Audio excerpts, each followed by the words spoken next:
ప్రియమైన దేవుని బిడ్డలారా,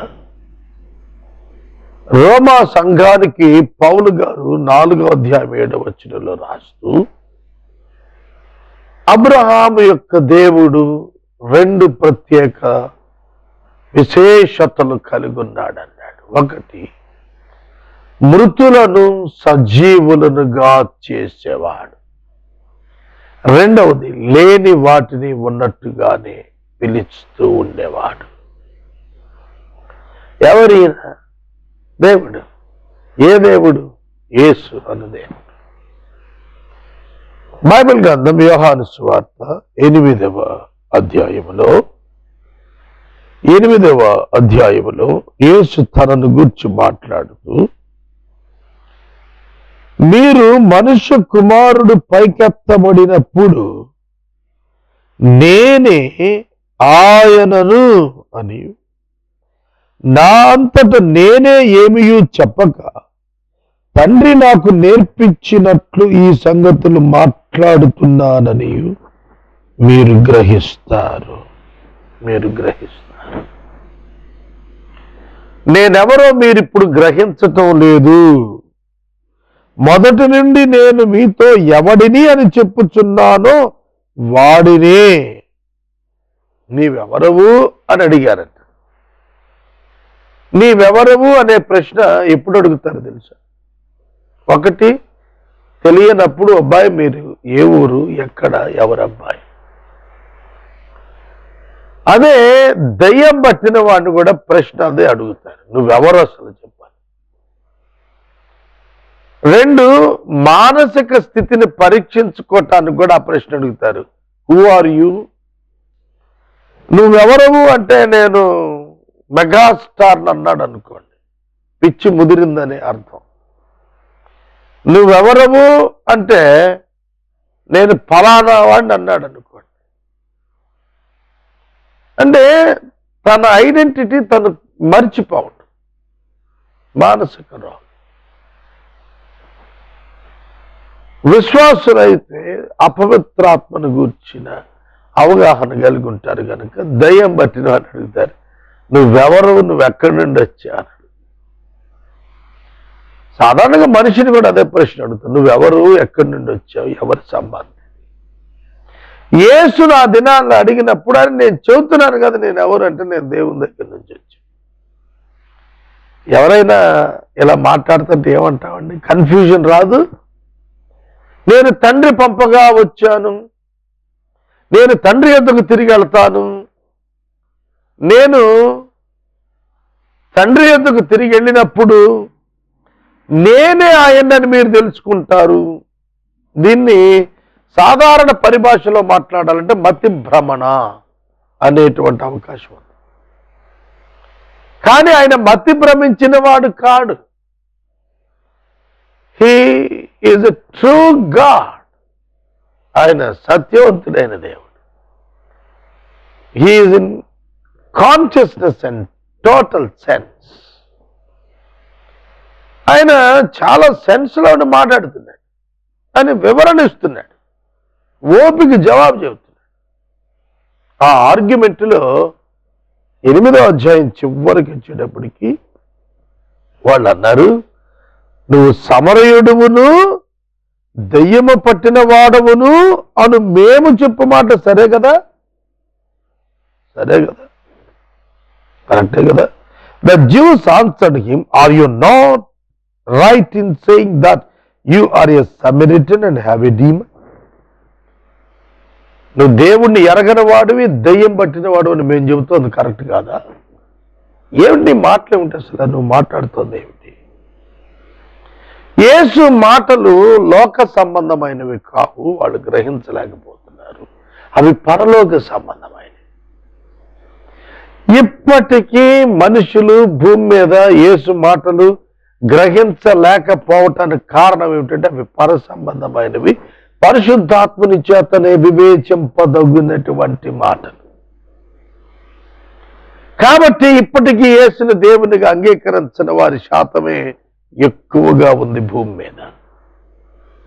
ఇంత పెద్ద బైబిల్ గ్రంథాన్ని ఎదురుగా పెట్టుకుని కూడా దేవుడా యేసు చెప్పండి అంటాడు. యేసు దేవుడని చెప్పుకొనినా అంటే బైబిల్ అంతా అదే చెబుతాను. కనుక ఇది కనపడని వాడి సమస్య, కనపడేడి వాడి సమస్య కాదు. యేసు దేవుడని బైబిల్ గ్రంథం చదివి గ్రహిస్తున్న వాడిది right sense, not wrong sense, because it was written for that purpose only. Bible అందుకే రాశాడు, యేసుక్రీస్తు దేవుని కుమారుడని, దేవుని చేత పంపబడ్డారని తెలుసుకోవటానికే ఇవన్నీ రాయబడ్డాయి. కాబట్టి మీనింగ్ కంప్లీట్ అవుతోంది ఒక్కడు బైబిల్ తెలుసుకుని యేసు దేవుడని తెలుసుకోవటం వల్ల. బైబిల్ చదివి యేసు దేవుడిగా కనపట్టలేదు అన్నవాడు బ్లైండ్ ఇన్ స్పిరిట్, ఆత్మలో గుడ్డివాడు. ఆనాడు ఆ ప్రజలు ఏమని అడిగారంటే, నువ్వు దెయ్యం పట్టిన వాడవు, మేమైతే అబ్రహాము సంతానం, మన తండ్రి అయిన అబ్రహాము చనిపోయాడు కదా, మరి నువ్వు అతనికంటే గొప్పవాడువా, నువ్వేమంటున్నావు? నా మాట గైకొని ఎడల వాడు ఎన్నటికీ మరణము చూడడం నువ్వు చెబుతున్నావు. What is this? నువ్వేమో నా మాట విన్నవాడు చనిపోడంటున్నావు, మరి మన తండ్రి అయిన అబ్రహాము దేవునితో సంబంధం గలవాడు కదా, అతడు ఎందుకు చనిపోయాడు? Jesus is talking about the spiritual death and it's resurrection. అర్థమవుతుందా? ర్యాప్చర్ గురించి మాట్లాడుతున్నాడు. అది పట్టించుకోకుండా అబ్రహాము కంటే గొప్పోడు, అబ్రహామే చనిపోయాడు కదా, నువ్వేంటి చనిపోడు అంటావేమిటి? నిన్ను చంపితే నువ్వు చనిపోవా? నీ మాట విన్నవాడు కూడా చనిపోరు అంటున్నా. ఈజ్ ఇట్ నాట్ లై? ఇది అబద్ధం కాదా?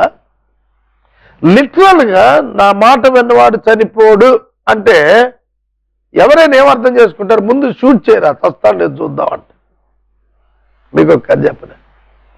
ఒక జ్యోతిష్కుడట రాజు దగ్గరికి వెళ్ళి, రాజా నేను భవిష్యత్తు చెబుతానండి, ప్రతోడికి ఆశ కదా, నేను ఎంతకాలం బతుకుతాను చెప్పండి, నువ్వు నెలకంటే ఎక్కువ బతుకు అన్నాడు.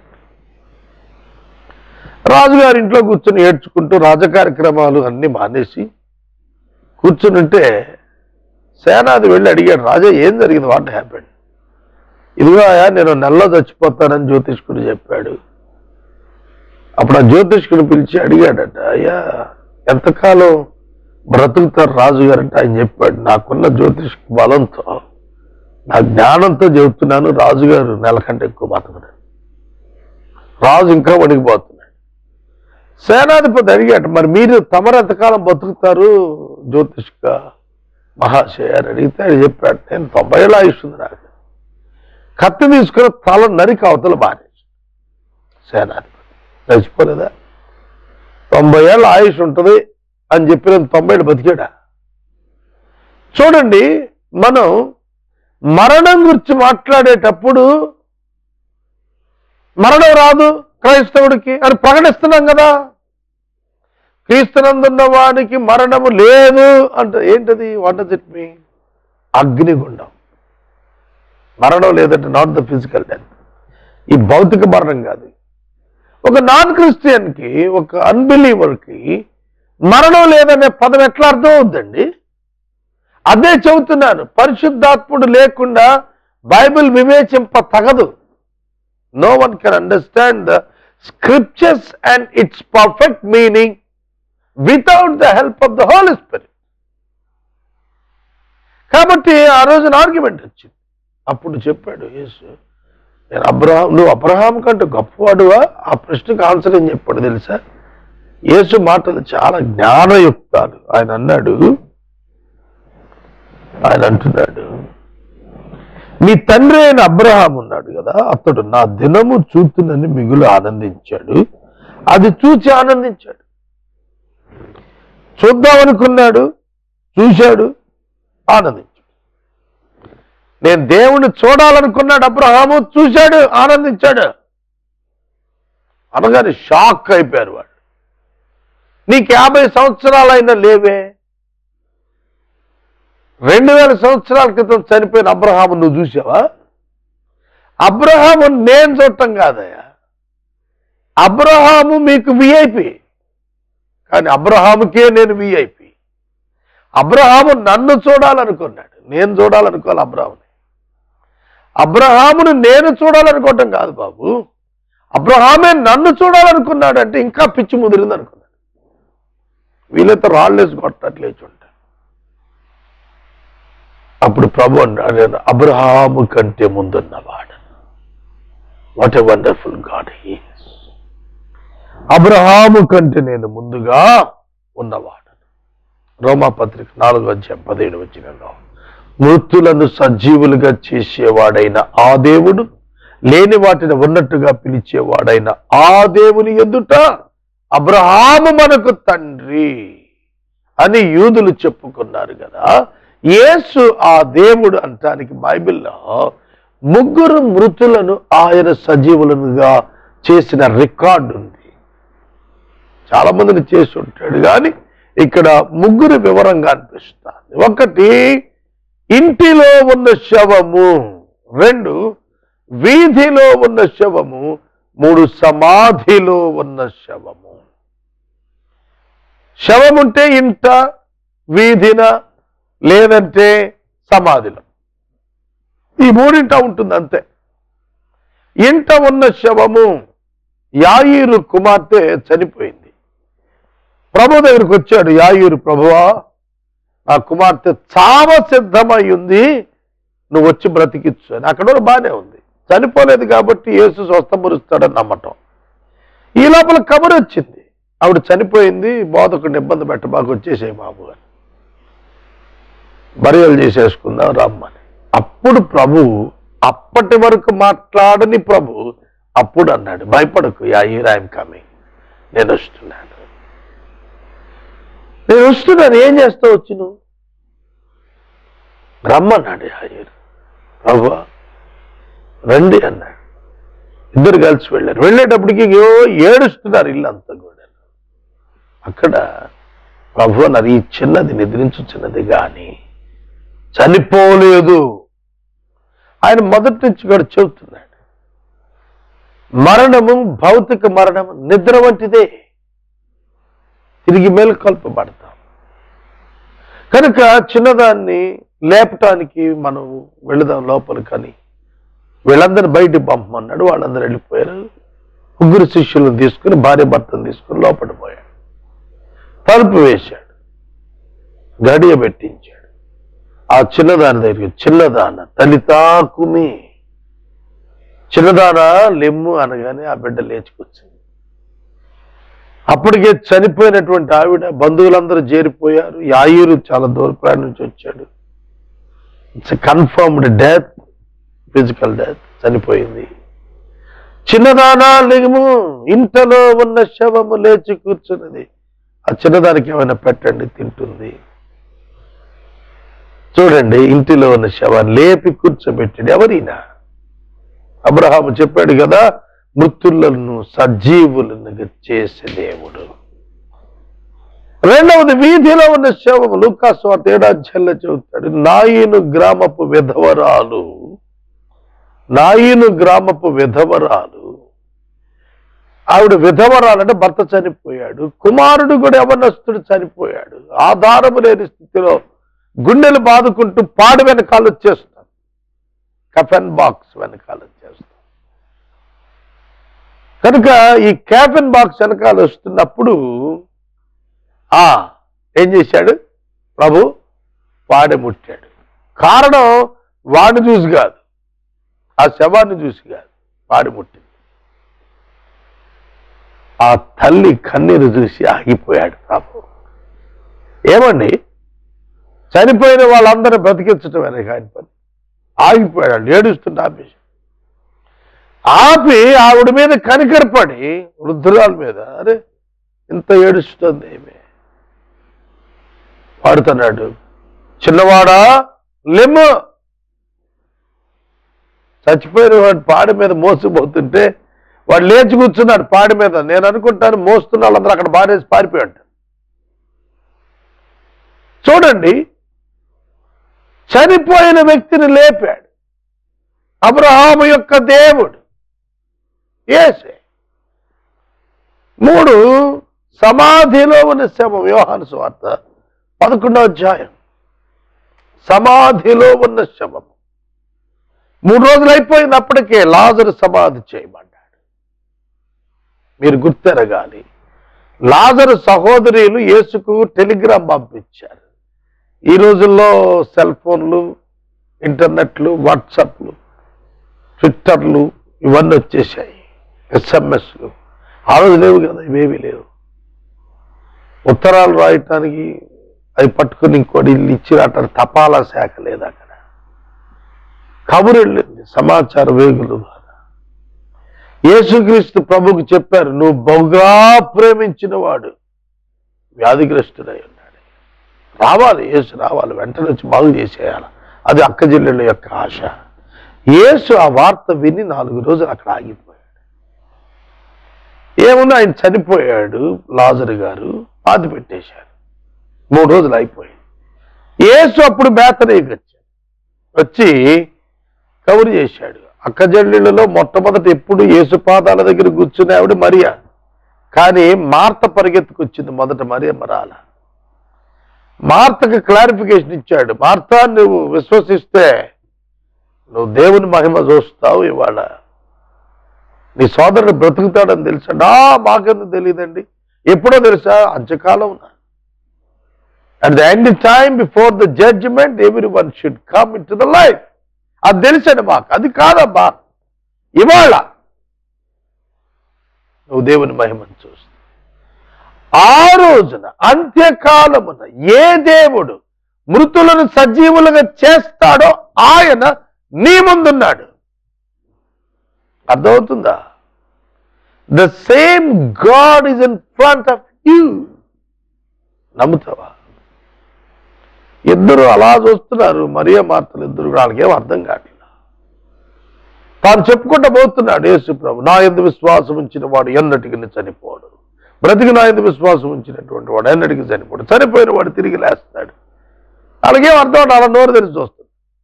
ఈ లోపల శిష్యులు పిలిచారు, రాయి తొలగించారు. వెంటనే మార్త రెస్పాండ్ అయిపోయింది, వద్దు ప్రభు, వాసన వచ్చేస్తుంది. 3వ రోజు ప్రభు వెళ్ళ తొలగించమన్నాడు. ఈ లోపల యూదులందరూ పోగైపోయారు. యేసు ప్రభు వచ్చాడంట. నాకులా ఖాళీగా ఉన్న వాళ్ళు ఉంటారు కదా, వాళ్ళందరూ పోగైనప్పుడు మనం చూస్తే దేవుని యొక్క వాక్యంలో వారు ఏడ్చుతుంటే యేసు వారితో కలిసి ఏడ్చాడు. ఇంక కొద్ది క్షణాల్లో మృతుల్లో నుండి లాజరును లేపుతాడు. Then why he cried? ఎందుకు ఏడ్చాడు? ఏడ్చు వారితో ఏడవమని లేఖనం చెప్పినవాడు. ఏడ్చాడండి ప్రభు. ఏడ్చెను అనే పదానికి గుర్తింపు రావటానికి పరిశుద్ధాత్మ దేవుడు చాలా గొప్పవాడు కదా. ఆయన చిన్న వచనం చేశాడు దాన్ని బైబిల్లో. జీసస్ వెప్ట్, 2 ఇంగ్లీష్ పదాలు. యేసు ఏడ్చెను తెలుగులో, లేదా కన్నీళ్లు విడిచెను 3 పదాలు. జీసస్ వెప్ట్, యేసు ఏడ్చెను. ప్రభు వెళ్ళి ఆ సమాధి దగ్గర ముఖద్వారం దగ్గర నిలబడి, లాజరు బయటికి రమ్ము అని పిలిచాడు. ఏమవుతుందంటే లాజరు బయటికి రమ్మంటే కొన్ని సందర్భాల్లో ఇమోషన్ అయిపోతాం. ఇమోషన్ ఏదేదో మాట్లాడు, అట్ట మాట్లాడుతున్నాడు అనుకుని ఉంటారు. But he's not emotional. He's God in flesh, dwelling in flesh. శరీరములో నివసిస్తున్న దేవుడు అండి ఆయన. మృతులు మనుష్య కుమారుని యొక్క స్వరము విను గడియ వచ్చి ఉన్నది, అది వచ్చి ఉన్నది. Who listens the voice of Jesus will deliver from the death. మరణము నుంచి విడుదల పొందుతారు. తెలుసునా? ఇట్స్ ట్రూ, సత్యం అండి ఇది. 5:24 యోహాను సువార్త. ఆయన విశ్వాసం ఉంచిన వాడు మరణములో నుండి, తీర్పులో నుండి జీవములోకి దాటిపోయాడు. He is the bridge. ఆయనే అక్కడే మార్గము, మధ్యవర్తి. లాజరు లేచి బయటకు వచ్చాడు. మొత్తం పారిపోయి ఉంటారు అక్కడ ప్రభువు తప్ప. ఆ కట్లు విప్పిపోనిమన్నాడు. 3 ఇంటిలో శవం, వీధిలో శవం, సమాధిలో శవం, మూడింటిని లేపి చూపించాడు. ఏ దేవుడు? అబ్రహాము యొక్క దేవుడు కాడా? అబ్రహాము యొక్క దేవుడు, అబ్రహాము యొక్క దేవుడు. కనుక లేని వాటిని ఉన్నట్టుగా పిలుచువాడును అయినవాడు, లేని వాటిని ఉన్నట్టుగా పిలిచే దేవుడు. ఏమీ లేదు. ఇంగ్లీష్ బైబిల్లో బ్యూటిఫుల్ గా వ్రాశాడండి. ఆ మాట చాలా చక్కటి మాట వ్రాశాడు.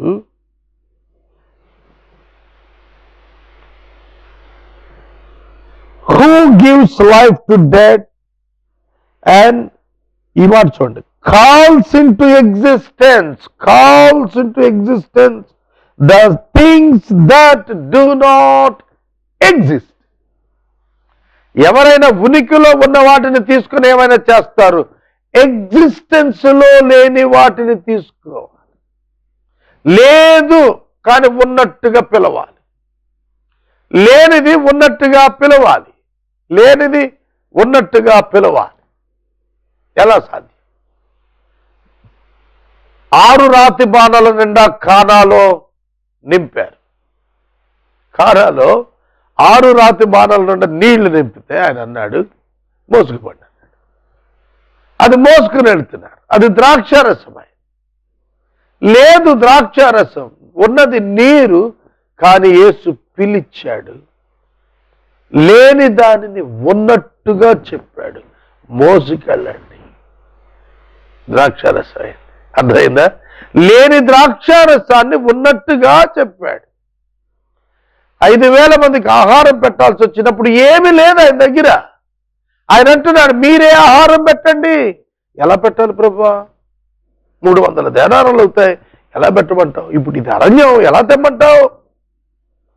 లేదు, మీ దగ్గర ఉన్న తిండి 5 రొట్టెలు 2 చిన్న చేపలు విరిచి ఇప్పుడు పెట్టమన్నాడు. 12 గంపలు మిగిలాయి. లేనిది ఉన్నట్టుగా పిలిచాడు. అర్థమవుతుందా? ప్రభువు లేనిది ఉన్నట్టుగా పిలిచాడు. కనుక ఈ దేవుడు అబ్రహాము యొక్క దేవుడు. అబ్రహాము చూడాలనుకున్నవాడు, చూచినవాడు యేసుక్రీస్తే. శరీరధారి అయి వచ్చిన పర్పస్ ఏమిటంటే పస్కా బలి పశువుగా వచ్చాడు ఆయన. పస్కా బలి పశువుగా వచ్చి ఆయన మానవులకు విమోచన దాయించేశాడు.